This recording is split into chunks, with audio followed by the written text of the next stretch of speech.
Garçon trébucha accidentellement et libéra involontairement une décharge électrique, réanimant par hasard un zombie. Non seulement il n'eut pas peur, mais il éclata même de rire, car il décida de le garder comme animal de compagnie, caché dans la cabane à livres. Soudain, un camarade vint le voir. À la vue d'un humain, le zombie révéla sa vraie nature. En réalité, il craignait la foudre du garçon, car son cœur avait été transformé en mécanique. Et tant qu'il se nourrissait, il pouvait faire évoluer son corps. Son ami lui tendit un pot de miel, puis ils lui apportèrent un sandwich au poulet frit. Le zombie ne recracha pas, et le garçon comprit qu'il voulait de la viande. Il lui promit de lui en apporter le soir. Après leur départ, le zombie, désormais doté de conscience, fixa la chaîne qui le retenait, et s'échappa pendant la nuit. Une voiture passant par là le renversa. Le conducteur descendit précipitamment, et lui offrit un bon festin. Le lendemain, le zombie revint à la cabane, incapable de désobéir à son maître. Peu à peu, il continua son évolution. Ayant goûté au plaisir de la veille, il tendit lentement la langue, prêt à dévorer le camarade. Mais le garçon l'arrêta juste à temps. Effrayé, l'ami quitta la cabane. Le lendemain, lors d'un camping,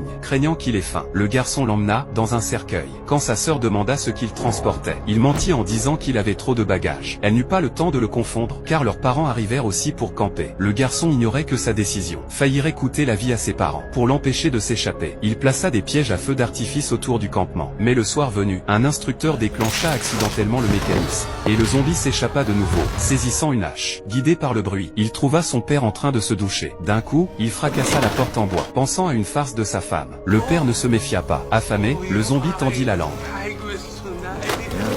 Le garçon arriva à temps pour le repousser. Tout le monde prit la fuite, et de loin, sa sœur lança une épée. Mais il ne mourut pas. Lorsque la police arriva, il avait déjà achevé une nouvelle évolution, et fut envoyé dans une prison pour être doté de pouvoirs. Jusqu'où ira son évolution ?